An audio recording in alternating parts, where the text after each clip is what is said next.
This week, Tom Voss, author of Where War Ends, a combat veteran's 2,700-mile journey to heal, talks about how meditation made a difference for him. As I started meditating more and bringing back that discipline in my life, I was able to create more space to actually start processing a lot of the experiences that I went through. Welcome to Writer's Voices with Monica and Caroline. I'm your host, Monica Hadley, and with me is my co-host and mother, Caroline Kilborn. Hi, Mom. Hi. Beautiful day again. And we're recording this December 20th, so shortly before Christmas in 2019. And we are having a beautiful day. It's nice because there's still a little snow on the ground, so it kind of looks like Christmas, but the air is warm. So the snow won't last much longer. And by warm, we mean like 40 degrees Fahrenheit. So yeah, well, that's warm for us this time of year. It's warm for us, and I think that's warm where Tom comes from too, where our author today is from originally. So, Mom, do you want to introduce our guest today? Yes, this book is amazing, and the author Tom Voss served as an infantry scout in the 3rd Battalion. 21st Infantry Regiment Scout Sniper Platoon. While deployed in Mosul, is that how you pronounce it? Mosul, Iraq. Correct. He participated in hundreds of combat and humanitarian missions. And Rebecca Ann Wynn, his sister, is co-author and is a writer based in Charlotte, North Carolina.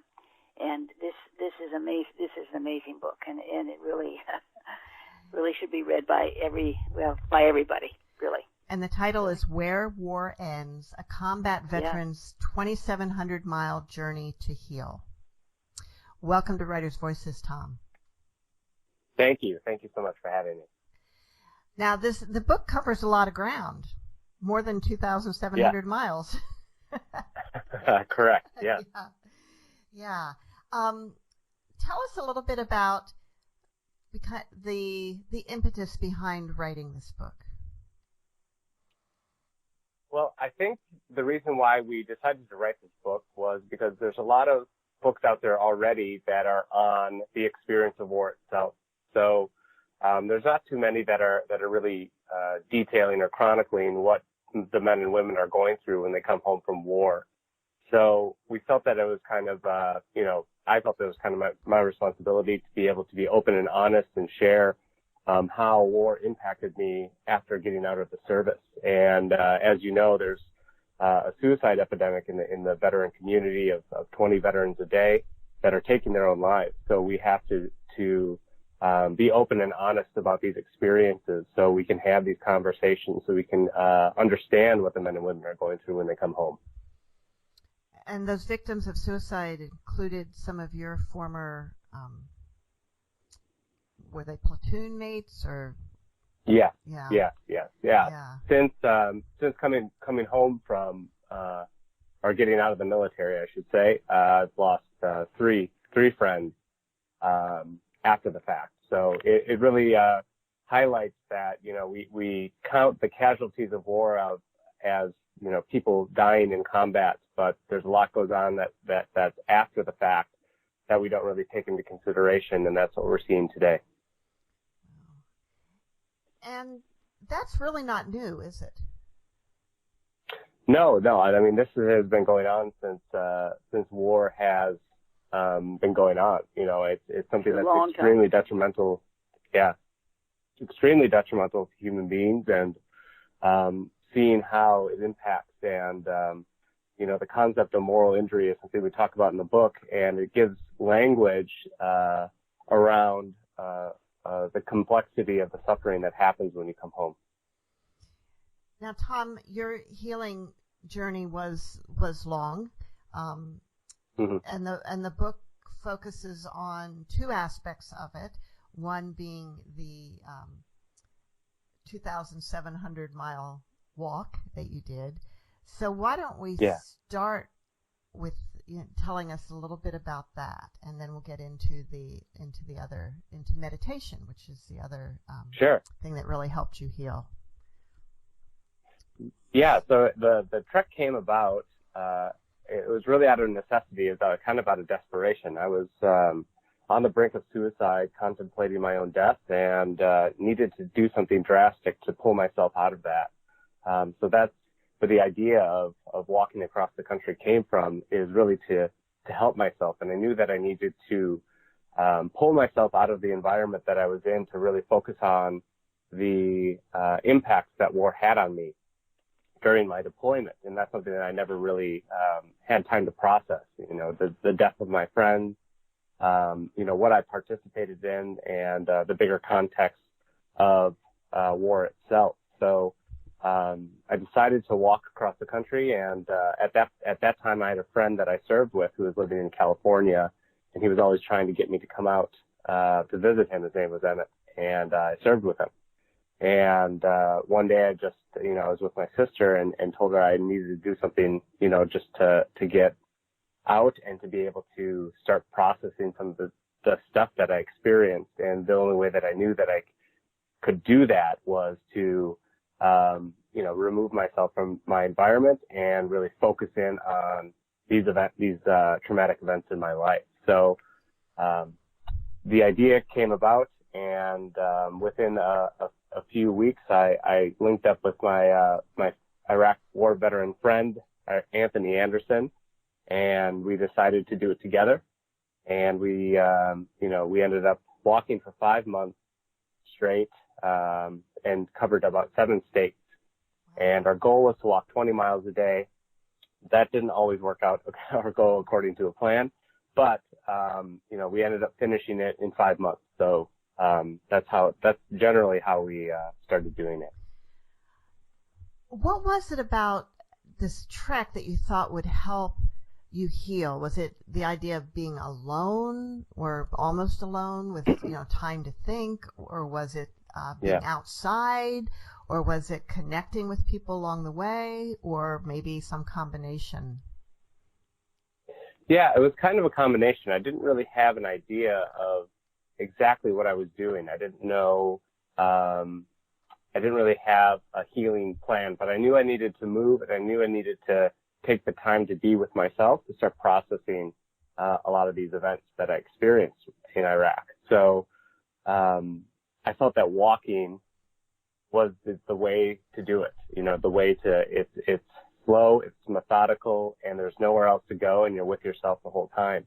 And Anthony and I had came up with rules for ourselves just to give us some framework, and one of those was not to listen to music or have our headphones in while we were walking, because that was the distraction from what we were trying to accomplish, and that was to process these things, to heal ourselves. And for me, it was the death of my friend, and for Anthony, it was to be a better father and a better husband.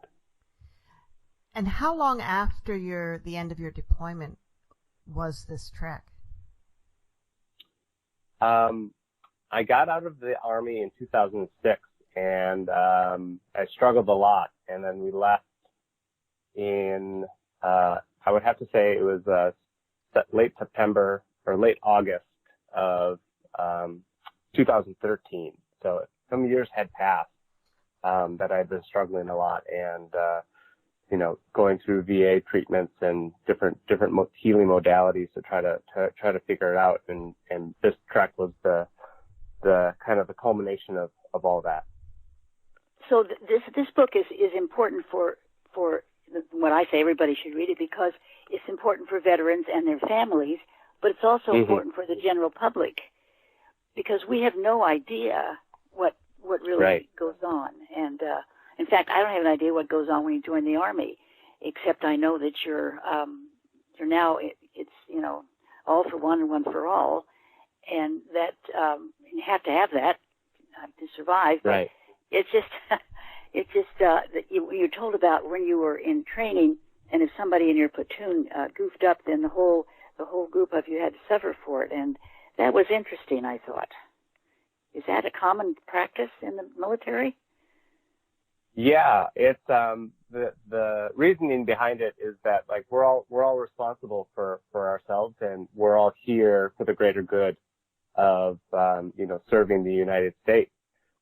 So they have a lot of different techniques to break down the, individuality of people, while you're in basic training. And, the story goes into detail about one of those experiences where, one soldier snuck out of the barracks at night to buy a candy bar for himself because we weren't allowed, candy bars. So he felt that, the rules didn't apply to him. So he snuck out and, did that and got caught. So, in the book, we talk about, it's all our responsibility to take care of each other. And, the punishment ensued, after that because, we're not here to serve ourselves. We're here to serve, the greater good of the country. So that's a common practice, I think, in a lot of different basic training and a lot of different branches of the military. So when one person does something like that, how do the other recruits treat him then? Is it, do they forgive him or, how does that work? Yeah. Eventually, yes. Yes. I mean, everyone gets upset because everyone gets punished for one person's action. So there's, some people that are pretty hard on him, afterwards, but, eventually we understand that we're here for, a bigger mission and a bigger purpose. So, it's just like I would say, I like to compare to, being in a fraternity, but with guns. So, there's a lot of, you live together, you work together, you train together. So you form really tight, close bonds. And of course, there's going to be personality clashes and, people you don't get along with. But at the end of the day, it's the only job that I know of where, your coworkers are willing to sacrifice their lives for someone else. So it's a very, very, unique job in that sense that you have people that are, willing to fight and die, for people that they don't even know, back home. Tom, do you think that practice of breaking down the soldiers' kind of individuality and individual will, in a sense, breaking their spirit almost sometimes in the training process, contributes to the difficulty afterwards in reintegrating into society? I think it adds a challenge because we're used to sacrifice. We're used to sacrificing. The family members are used to sacrificing. They suffer right along with the men and women who are serving. So we have to, when we get out of the service, no one else has that experience, or not many people are sacrificing. It's more of we're in a society of individuals that need to get ahead and strive and do better and be better and all these different things. And unfortunately, sometimes it's at the expense of other people. So that's not how the military works. We're all in it for a common goal, greater than ourselves. So coming out of the service and then being, I would use this example of going into a Starbucks and seeing someone yelling at a barista because their coffee isn't hot enough, or they got the order wrong or something like that. And that's the kind of thing that I think it really, upsets veterans when they get out, because, they don't, they're not used to seeing the bigger picture of we're all in this together. And, we have to make compromises and sacrifices for the greater good of all. Mm-hmm. Yeah. And of course, the ordinary citizen doesn't think about that.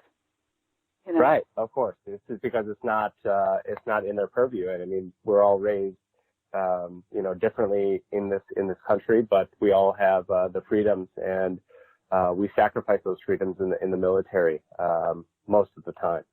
Mm-hmm. You're listening to Writers' Voices with Monica and Caroline, and our guest today is Tom Voss, author of Where War Ends, a combat veteran's 2,700-mile journey to heal. And the other subtitle on the book is Recovering from PTSD and Moral Injury Through Meditation.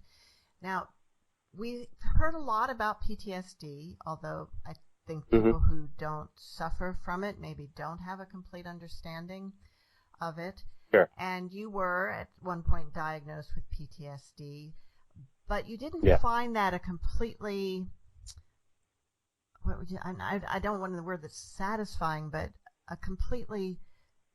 basically a complete explanation of what you were going through. Right. Why was that?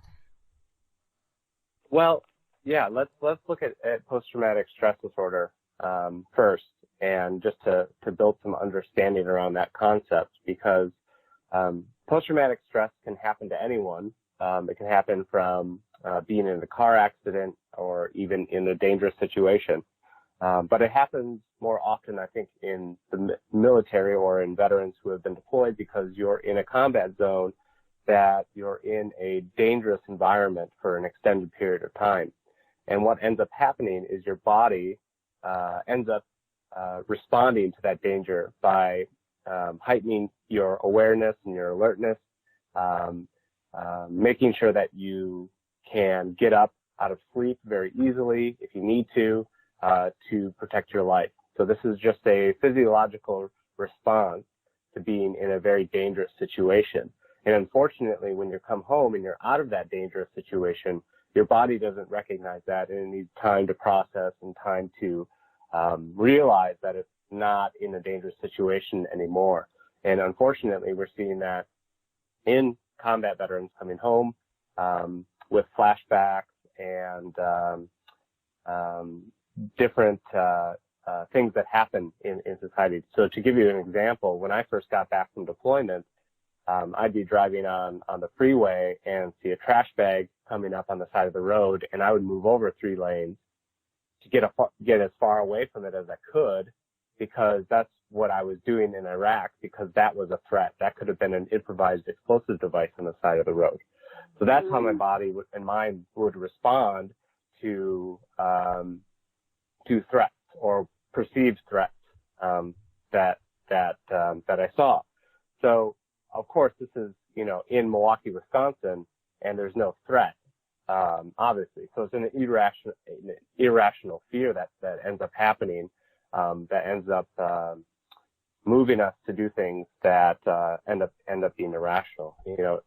And also controlling emotions is really challenging, because we don't have the luxury of using a lot of our emotional capacity, except for anger, in a combat zone. And that's one of the only things that helps us and keeps us alive.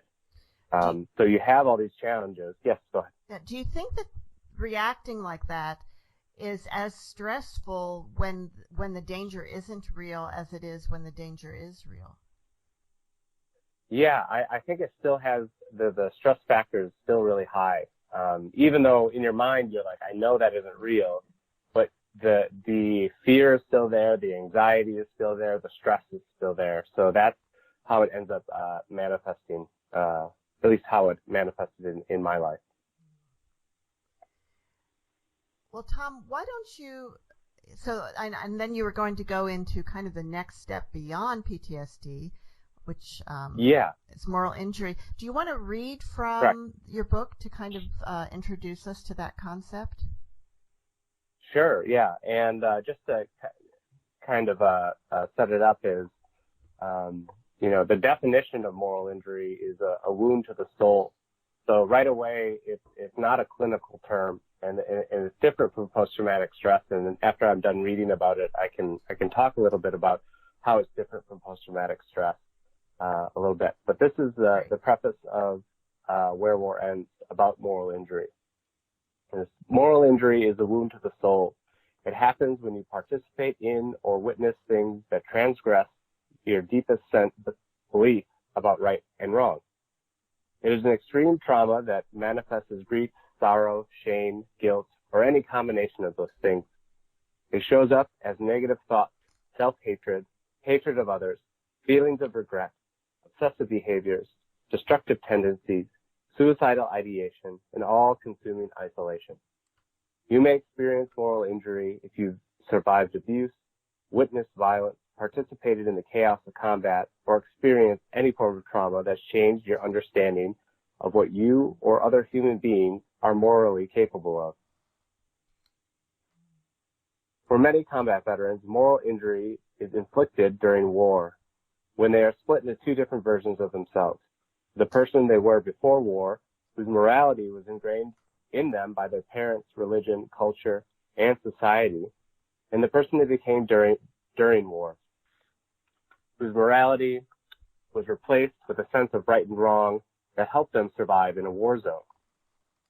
When the smoke clears and the chaos of war ends, these two selves, with two different sets of moral values, confront each other and continue to battle.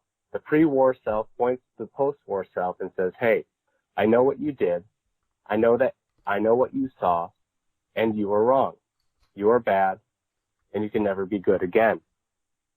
A soldier may experience moral injury when reflecting on his or her actions during combat, but they can also experience moral injury by bearing witness to the actions of others.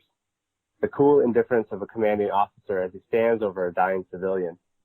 The capture and torture of men who are known to be innocent. The bomb that was placed purposefully to destroy human life.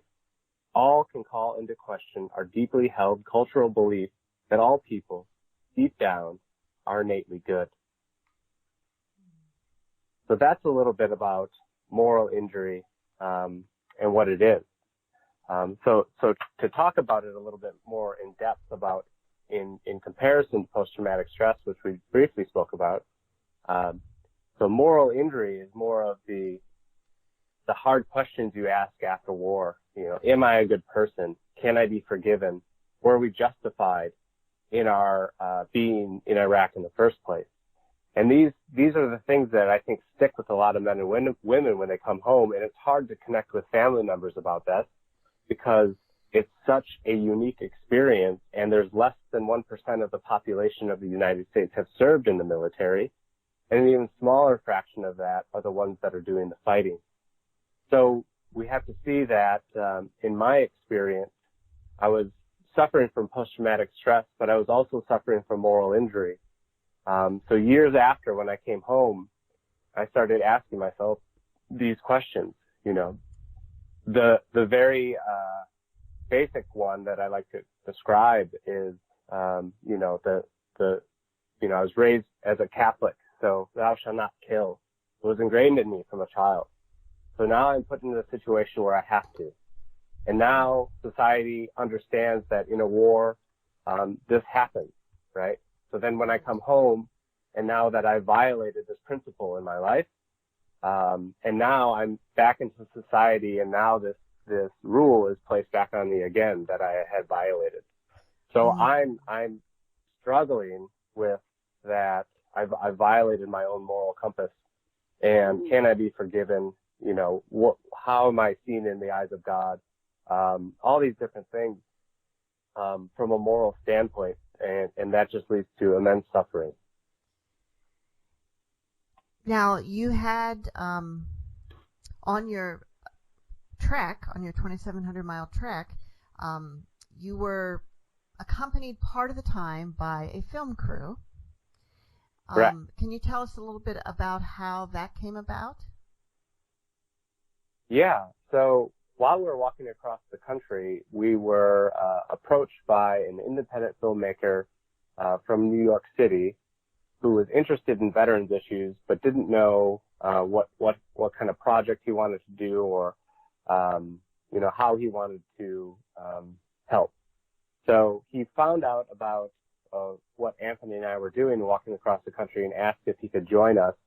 And he ended up making a 90-minute documentary called Almost Sunrise that documents the actual trek across the country. So it follows Anthony and I and a lot of the people that we met along the way. And it gives a really good insight about what Anthony and I and other veterans have gone through when we come home from war. And this filmmaker introduced you to I believe it was a priest along the way, and it seemed like in the book you were kind of expecting some judgment, but what did you find instead? Yeah, when we were walking across the country, we had the opportunity to meet Father Thomas Keating, who's a renowned priest and monk, and he actually was a big proponent in the creation of centering prayer, which is a form of meditation. So I had the opportunity to sit down with him and actually do an interview and kind of talk about my experience, because at that point he had been counseling veterans since World War II. So he had experience with this, and at first when I sat down with him, it gave me kind of flashbacks of my confirmation in the Catholic Church and how I had to confess to a priest, and I was expecting judgment and everything that comes along with that, but I got quite the opposite. He was very open and very just sitting with him, feeling that he was not judging me, and that's very important when we're talking about veterans issues. It's coming from a place of non-judgment and coming from a place of understanding, or wanting to understand, and accepting that these men and women have to do things on our behalf that are extremely challenging to reconcile with oneself. So I was very, very fortunate to sit down with Father Thomas Keating and talk to him about specifically about forgiveness. So one of the key things he actually says in the documentary is that the question comes to is, can these men and women forgive themselves? And he says the implication then is, can they forgive God for letting this happen to them? So it was a huge turning point in my journey, because I never thought I had the power to forgive myself. I never thought that that power existed within me to be able to forgive myself and to forgive God for the experiences of war that I had experienced in my life. So, Tom, on this trek, was it successful in healing you like you thought it, basically were the results what you were hoping for when you set out? Yeah, as I said before, I didn't really know what those results would be or should be, but as I finished the trek, I understood that I had a long road of healing ahead of me, and this was just the beginning of that. And really, looking back on it, that was just kind of warming me up for the work that I had to do. And I set out on the trek to deal with the death of my friends. My platoon sergeant was killed in action, and one of our squad leaders was killed in action. And I didn't deal with that for years, or really even look at it, or really even acknowledge it. And Father Thomas Keating, another quote from him from the film is acknowledging the fact that, yes, this did happen in my life. And that is the starting point, I think, for a lot of healing, for a lot of people, is we spend so much time, ignoring these challenging experiences in our lives, and they just keep coming back until we acknowledge that they've happened. And understanding that the healing process in itself is long. It's a long, long process. It's not something that can be done in weeks, and it's taken me years to get to where I am, to be able to speak about it, to hopefully help others understand or build understanding around their own experiences, so they can also start their own healing process. And thus the book, Where War Ends. Well, you had some challenging physical challenges on this trek too. Your partner had a lot of blisters. I don't know how in the world he did it. How in the world did he walk? Yeah, there were some days where we would have to take days and rest, and we just would stop into a hotel and get ice buckets and stick our feet in them, and we'd have to wait. And we did our best. And at the end of the day, being in the infantry, we just kind of would do the best that we could with what we had, and sometimes we would just have to put duct tape over our blisters and keep going. And that was the best remedy that we had at that time. But yeah, there were some days where we would get out of the hotel and walk a block and just be like, nope, not happening today, and then go back and just rest. And that's a really important lesson, I think, is that, sometimes you have to listen to your body and acknowledge that you need rest and that you need to take the time to recover. Did you train for this? I mean, you were 7 years out of the military. You probably weren't in fighting shape. Right. Were you in the shape you needed to be to do this? Absolutely not. That was one thing. That was one thing that, looking back, like, we should have trained a lot more than we did. I think we only had 3 or 4 training sessions that were really long, drawn-out walks, and we suffered for it. We really did. I think the first day we left on the track, we only made it 10 miles, and our goal was to make it 20 miles a day. So that was took the wind out of our sails, as you could say, and literally left from Milwaukee, the lakefront of Milwaukee, and made it back to my parents' house, so that we felt pretty defeated, hobbling back to my parents' house. And then, from there we had to grind it out. And you can ask Anthony and myself, the toughest state that we walked through was Wisconsin, because we knew every landmark and, the highway markers and where we were exactly. And, more, it's like 90 miles from Milwaukee to Madison, and we knew exactly where we were at and how far we had to go. And once we made it into Iowa, we started celebrating, because it's like, okay, now we can, we don't know too much about, the landmarks and the markers and all that kind of stuff. So we felt like that was a huge accomplishment to make it to Iowa. Now, did you walk along interstates, or did you choose back roads, or how did you plan out your route?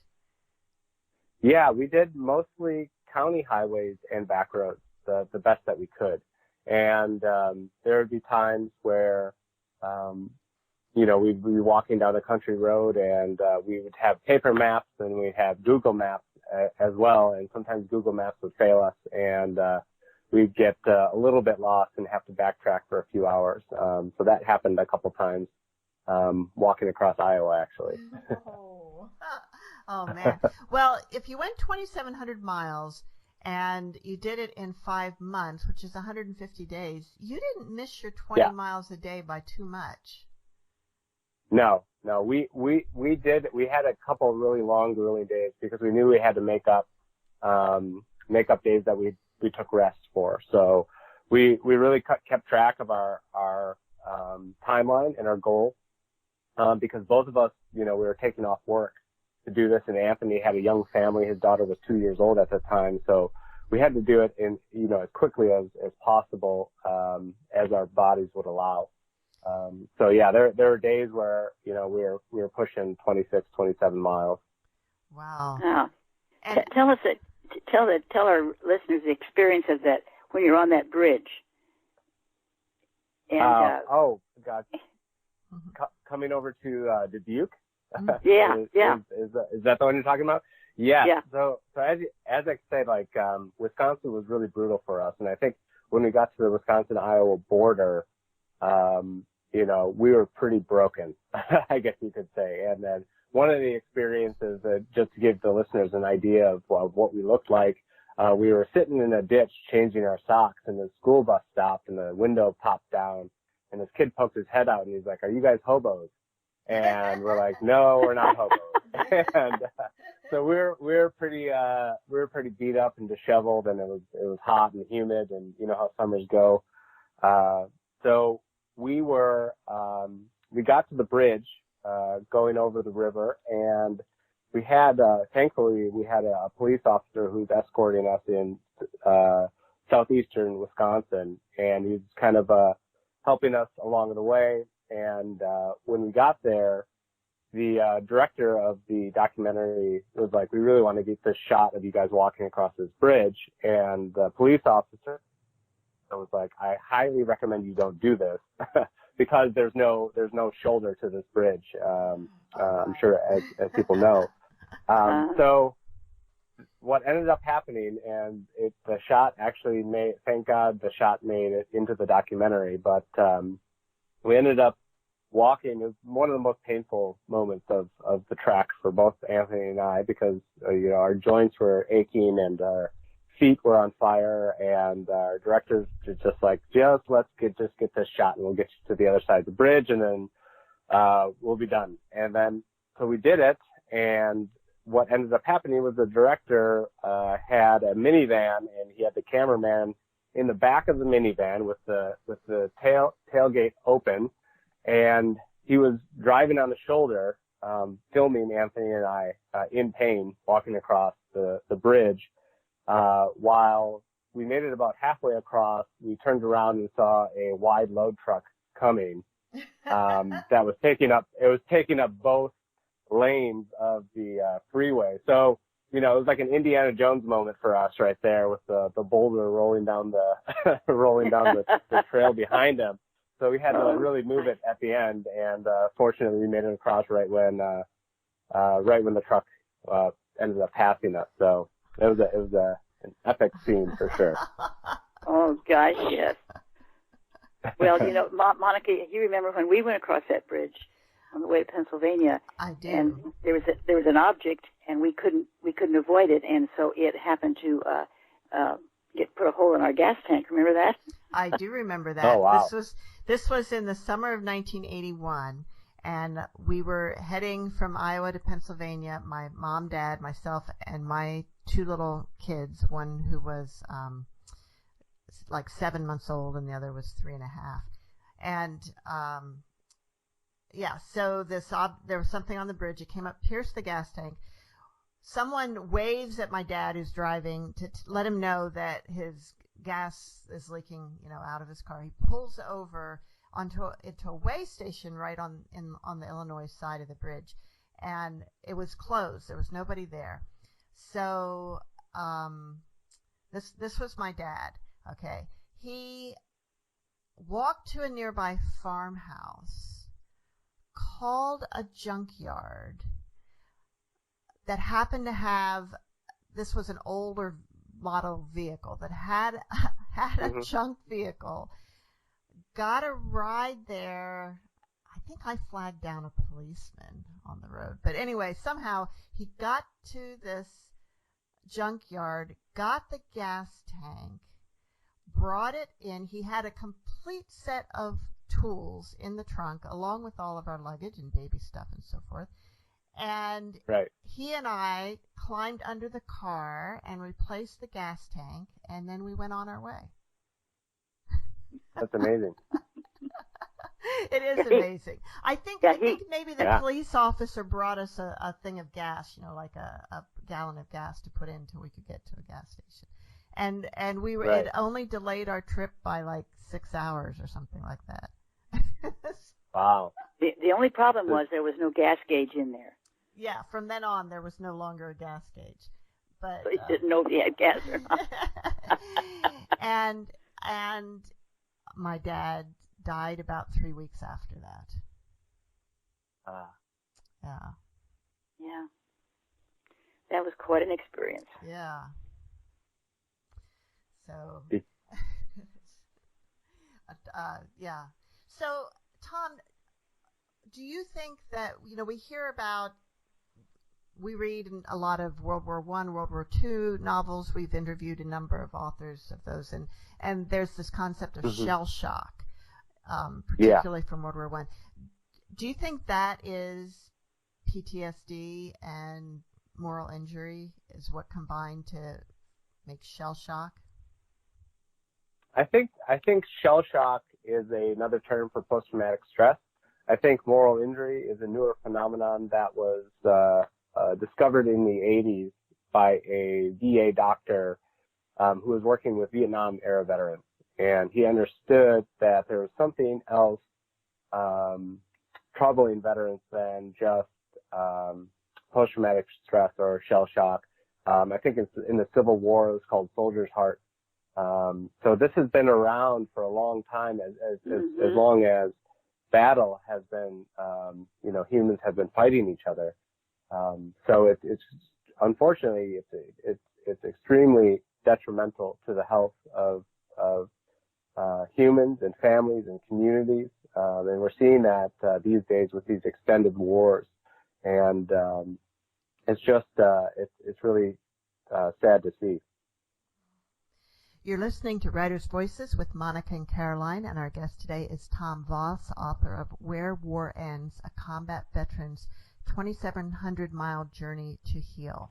Now, during this trek, you were introduced to meditation, I think there were a couple different ways. Certainly with Father Keating that you talked about, there was a type of meditation, and then was there another meditation teacher that you met along the way? Yeah, I ended up taking a breath-based meditation workshop that was put on by a nonprofit organization called Project Welcome Home Troops, and they offer free breath-based meditation workshops all over the country for veterans and their families to provide relief from these traumas from war. So I ended up going and taking a workshop in Colorado a few months after I got done with my trek, and that was a transformative experience for me and really helped me bring meditative practice into my life. And how much of a difference did that make for you? I think it made a really big difference. And, just going through the workshop, I could tell that there had been a shift or a change, but it also takes discipline and practice, a lot of these meditation practices. So once I knew that this is something that could provide relief from the stresses and traumas that I had experienced, I was all in. And before that, you wouldn't have caught me dead in a yoga or meditation class. But once I knew that it could provide me some sort of relief, that it didn't matter what I looked like or, what I thought other people would think of me by doing it, I knew that it made me feel better. And that was the most important thing is for any of the veterans that are listening is finding something that makes you feel better, right? And that's the important part at the end of the day, not the optics of what it looks like from other people. And you had tried a number of other therapies, healing modalities that didn't not work as well for you, but do for some other people. So do you think it kind of everyone has to find their own way to heal? Yeah.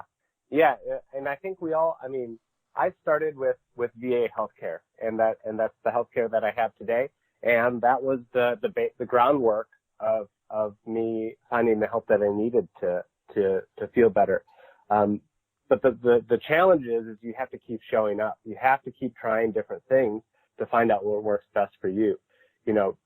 Talk therapy, traditional therapies are great because they are a third party that is not involved in the day-to-day, activities as like a loved one or family member.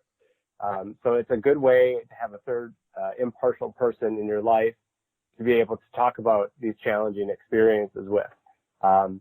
So I was put on medication, and I found that medication wasn't the answer for me, and I didn't feel like it was helping me. And in combination, but like I had to go through that first.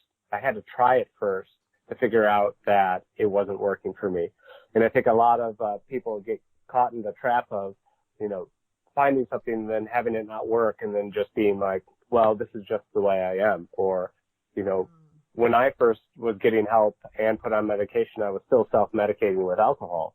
So, I had to recognize that I needed to stop, drinking every night to be able to start processing a lot of these things that I experienced.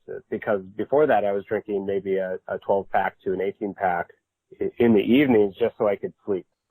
Because my sleep was so disturbed from my time in war that was what I had found to be able to actually get some sleep, which wasn't really sleep. It was more like passing out. So it's really important to be able to try as many experiences as you can. There's so many different ways to heal nowadays. There's so many different veteran organizations out there that offer many different healing modalities for men and women and families as well. So there are a lot of possibilities. I think you said that the main thing is to realize that you're not alone. Yeah. Yes. And I imagine you feel like that, though. So a lot of times, don't you? Yes. it's a very prevalent feeling. I think that when a lot of men and women get out of the military, because I was stationed at Fort Lewis, Washington, and then I got out and I found myself in Wisconsin, which is not an active duty military state. So there's not a lot of connection to active duty military personnel there. So I felt like I was on an island and I didn't have anyone else to connect with about these experiences. And that's why peer support, and I found peer support is so important. And that's finding like-minded individuals that have the experiences that you have. Like, that's how Anthony and I connected. Like, Anthony and I didn't deploy to the same place, but we were deployed at the same time frame in the same, in Iraq. So he has 2 deployments, I have 1. And, we can connect about that because we have similar shared experiences. And even though it's not the same, we can empathize with each other because we understand the challenges that come along with it. And that was a huge support for me when I was walking across the country with Anthony, and being able to talk to him openly and honestly about how these things were challenging me and how they were manifesting in my life. And we were able to share ideas with each other about how we can be better people and how we can move through these challenges together. And then we would walk and share and do these experiences that way. Now, Tom, one of your therapist was a veteran, and that helped you be able to open up to him. Yeah. But there was a downside to that as well. Yeah. Yeah. It was, that was one of the things, the stipulations that I kind of, my sister helped co-author this book, and Rebecca is one of the main reasons why I went to get help in the first place. And we kind of talk about that in the book. Where she actually takes me to my first appointment at a vet center. And I put up a lot of hurdles for her to actually go in the first place. And they were that I needed to talk to a veteran, and that veteran had to be an Iraq War veteran. So I wanted to speak with someone that had the similar experiences that I did. So that was my case for her to work on, and she found a clinical social worker who is a veteran at the vet center that I went in and talked to. But at the same time, it was challenging because he was struggling with his own issues as well, and that comes out in the story. So again, we're not alone in this, and there are a lot of men and women who are struggling with this, and the more that we can come together and have conversations, and open, honest conversations, more importantly, that's how we're building understanding. And that's why I think authoring this book with my sister, it was so important, is because ultimately she's a family member of a veteran. So for me to be able to open up to her and be able to talk about these experiences was a pretty beautiful thing. Because there's a big impact on service members, their families, and the whole community that we don't even think about that. That's why I think this book is so important for everybody to read, because we don't, we feel sorry for the guys who've gone through this and everything, and women too from the military now, but we don't understand how it impacts us unless they're family members. But it affects the whole community. Yeah, and you have to look at it this way, just from like a human resources standpoint. You have men and women who are extremely well trained in leadership and selfless service, and they're not participating in communities because they are suffering with these moral injuries of war. Mm-hmm. So if we can provide them, with ways to heal, then we're getting these people back online to participate in communities and become active in government and active in the communities where we need leadership, and we need people who are selfless servants and are all about serving their communities. Tom, I want to talk a little bit more about how the process of writing this book with your sister went. But first, I want to go back to the meditation a little bit. And can you describe, or maybe even read from the book where you write about your experience that made you know that this was different, that meditation was different, that it was working for you? Yeah. So the experience of meditation, or at least what I experienced when I was meditating, was a sensation of release and peace, and like a restorative rest. So that was something that was really foreign to me, was getting rest. And I think it's really important that we kind of look at things in our lives and what stresses us out, and what brings us rest and peace in our lives. So this was the first time in probably 10 or 12 years at that time that I've ever felt that after being in combat. So I knew that there was something to it, and there was something that I needed to explore deeper. And the only way to do that was to incorporate into my life as a practice and as a discipline. And one thing that I did after I got out of the military was I threw a lot of the things that the military instilled with me out, because I didn't want to associate myself with my military service or with combat or anything like that after my experiences. But unfortunately, what I threw out was my discipline and these other things that are positive traits that the military instills in you. And meditation was a way that I could instill another discipline in my life that was beneficial and that gave me rest and brought peace into my life. And some of the positive aspects of it were I was able to get, I would say, emotional distance from these traumatic events in my life. So I wasn't getting swept up into a lot of the triggers, I guess you could say, of my experience in war after meditating. I was able to actually look at them from a different perspective of how they were impacting me versus getting swept up in the emotion of the event. So an example I like to talk about is that, if I would smell something that would remind me of Iraq, like sometimes people burn leaves in their yard or burn trash or something like that. That's a very unique smell. And if I would smell it, it would remind me of my time in Iraq.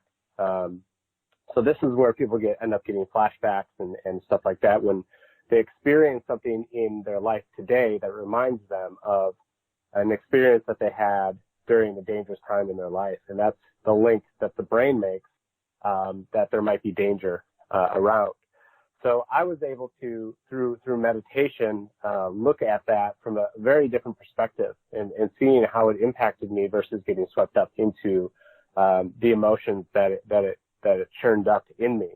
And as I started meditating more and finding that bringing back that discipline in my life, I was able to create more space to actually start processing a lot of the experiences that I went through. So that's how meditation has been extremely beneficial in my life.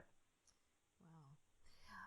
So Tom, whose idea was it to write this book, yours or Rebecca's?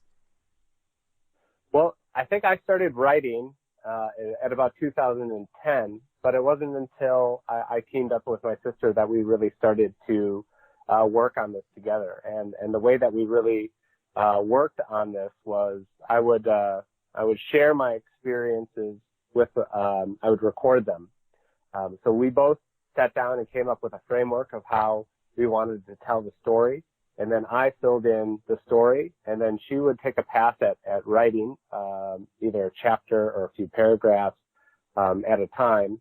And we did this all remotely. So my sister lives in North Carolina at this time, and I'm in California. So we would, send through text, or she would ask me questions through text. And it was really actually an amazing experience of how we were able to actually accomplish this, because with the technology that we have today, she would ask me a question over text, and I would sit down for a half hour and recount my experiences of these stories, and then she would write them up, and then I would look at them, and then I would go through and edit. And we go back and forth like that for about 2 years. Wow. So did it make you feel a lot closer to your sister? Yeah, definitely. And I think it's important to understand that the only way that we can really have, I think, lasting change or making a impact in helping veterans is sharing our stories and sharing our experiences of what we went through in combat, but not only just sharing them, but telling people how they impacted us, and doing that in the most truthful way possible. And because, as we were talking about before, if veterans aren't sharing our experiences, if we're not doing that, then the rest of the population doesn't know what's going on. So I think it's our responsibility as veterans to continue our service, to be able to share these experiences with the greater population, so we can make better decisions in the future about going to war in the first place. Now, your publisher is New World Library. Is that correct? Correct. Yeah. Yeah. How did you find them, or how did they find you? That process, I think we went through maybe 20 or so. We reached out to about 20 or so different publishers and got a bunch of rejections, and that's part of the process is having your story rejected. And we're really fortunate that, down the road, New World Library looked at our proposal and thought it was a great story to share under their under New World Library. So we're really thankful for that. And were you able to get the publisher with just a proposal before the book was finished? Yes. Yeah, we did a proposal. So that was an interesting process, because the process of you can either, do the proposal or you can write the full manuscript. And we did the proposal with all the chapter outlines and how we were going to market it and how we were going to,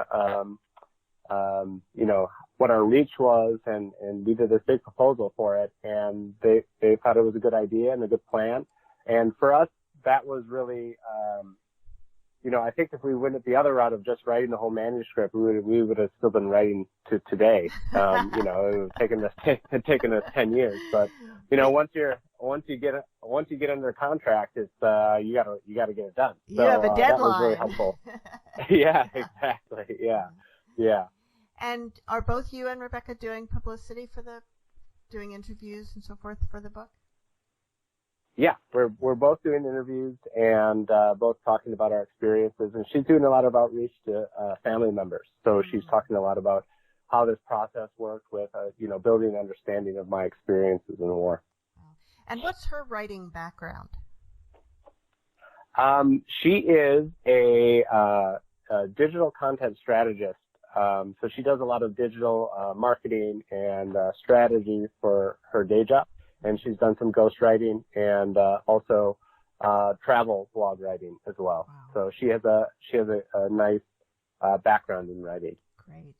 Well, Tom, we're out of time, and there's so much to your story. There's so many layers to it, and that's why, if you've been listening, go get the book, Where War Ends, by Tom Voss and Rebecca Ann Wynn. And, Mom, do you have some closing words today? I do. The reality of war is that no country on either side, in case of civil war, wins. Humanity suffers. So seek peace in your life, your family, and your world. Beautiful. Tom, thank you so much for being with us today. Thank you for having me. I appreciate it. And see you all next week on Writers' Voices.